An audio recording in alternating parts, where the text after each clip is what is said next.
Mostly negative reviews, a terrible campaign, and a $70 premium release being touted as a glorified DLC for Modern Warfare 2 by the Call of Duty community. While all of this is going on, Sledgehammer Games and Activision have released one of the most controversial Call of Duty titles in recent memory. And I'm having a blast with it.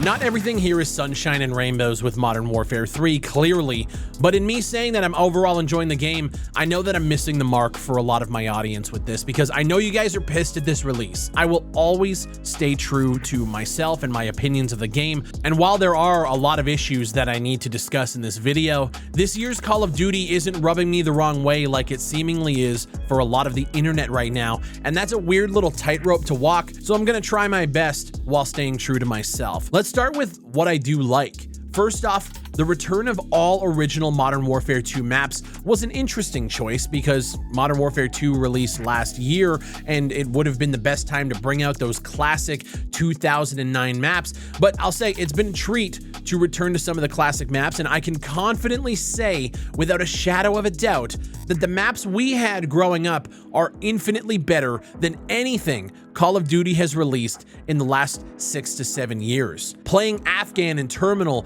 High Rise and Scrapyard, and then hearing the news this morning that we're getting 4 Modern Warfare 2 maps from last year, Crown Raceway, Shoot House, Mercado, Los Alamos, and Farm 18, that also confirms my opinion that Farm 18 and Mercado were the best maps that Modern Warfare released last year because they felt and were designed like old school Call of Duty maps. This is on top of the 3 new maps we're getting for Season 1. In terms of content coming to the game over the next couple of months, I'm impressed for the first time in years. Usually what happens here is 6v6 PvP gets abandoned for Warzone, and then the maps that release post-launch are kind of trash. Now, we don't know what these new maps are going to be yet, but the fact is they're already loading us up with content to the likes of which I've never seen before. And we have games like X-Defiant to thank for that. X-Defiant proved that post-launch support and roadmaps with meaningful content are important as hell to the player, and I think Call of Duty took a page out of that book. I also think that because they've already had the Modern Warfare 2 maps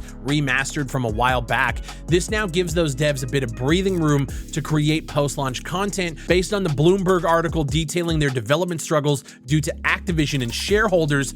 These guys need it. And yeah, we're gonna go there too. In terms of visuals, I mean, it's Call of Duty. I'm not a graphics whore, but ever since 2019, I've thought that the games just look really, really good. It's no Cyberpunk or Skull Island, but COD's visuals have been top-notch for years, and I really have no qualms here. I am noticing that going from Modern Warfare 2 and the vibrancy that they brought to those maps to the classic 2009 maps, which were a lot more grayscale and a lot more browns, it does lose a bit of that vibrancy, but that's just what happens when you introduce classic maps. It's not a bad thing, it's just different. Gameplay changes this time around are increased health to 150, meaning firefights last just a little bit longer. I am a fan of this change. I think it feels nice, but I will say jumping into hardcore this time around feels a lot different. It's a completely different vibe, and I'm still dogging on people in hardcore search and destroy, and it's fucking fun. Visual recoil reduction, meaning you can actually hit your shots, has been a godsend, and much like 150 HP, this is something that Infinity Ward just didn't want to change. But for me, it makes me excited to jump into Warzone again when it comes out later this year. I didn't realize how bad Modern Warfare 2's visual recoil was until I played the beta for this one, and I didn't even want to go back. It has been fucking awesome playing this game, and the visual recoil reduction is a huge part of that. We also have new modes like Cutthroat and Control, both of which are sick additions to the game, but I would have loved to see the return of Prisoner Rescue, especially since the first mission of this campaign was prisoner rescue. A lot of people are celebrating the return of the minimap. I've never been a red dot chaser. I like that they removed it in previous CODs, but I also don't mind that it's back. I do find it weird that it was removed and then they brought it back, and again, Infinity Ward just refused to budge on the feedback that the community was asking for and bring it back. Modern Warfare 3 feels like a DLC to Modern Warfare 2 because it is fixing all of the small issues and feedback that stacked up during Modern Warfare 2 that led to a lot of issues with the pacing of the game. And while Modern Warfare 3 fixes a lot of those issues, it begs the question of, is it worth $70 to get the fixes and small upgrades that Infinity Ward refused to do? It's like when NHL removes features in their games and then brings them back 2 years later as a selling point. I mean, we have map voting again, which a lot of people are psyched for, but stuff like this shouldn't be championed, and I know that. But the fact is, this year's Modern Warfare shits all over last year's in the gameplay segment, and it's fucking unfortunate that the controversy surrounding this release is so high. Activision fucked up. It's clear that a lot of things were copy and pasted from Modern Warfare 2. When you look at modes like Modern Warfare Zombies, which is essentially copying over DMZ, taking out PvP, and adding zombies over top, it was rushed. But if I can be honest with you, I have to say, I actually enjoy the zombies more than traditional round-based of years prior. I've never been a zombies guy, and I enjoyed the original that came out way back. I think was it World at War? I enjoyed that one, but at the time I was really just falling out of wave survival stuff like Gears Horde. It was inundating my life at the time, and I just got burnt out. So I haven't touched zombies in years, but zombies this time around is a lot cooler. It needs to let you party with more than 3 people. They kept that same assimilation feature from DMZ where you can run up to another squad and you can like group up with them. But in DMZ, it made more sense because it was a PvP based environment. So the risk reward of running up and assimilating, you could just get killed. Here, there's no PvP to be had, so just let me queue in with more people, especially when I can drop in with a party of 6 in PvP, but I can't drop in with a party of 6 into a large-scale map like MWZ is. It's very weird, but it's clear that they just copy and pasted the entire systems over from DMZ. Some of the pertinent issues I have right now with the 6v6, which is where I've been focusing a lot of my time, the daily challenges aren't tracking.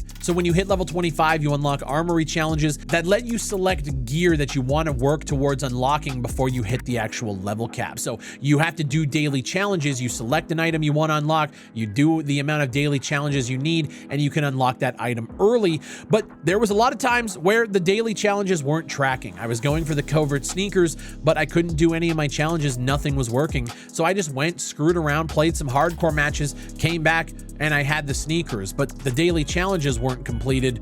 I just had them. The entire system is broken, and I don't know why, because I actually think it would work pretty well if things actually worked and you could track what you were doing.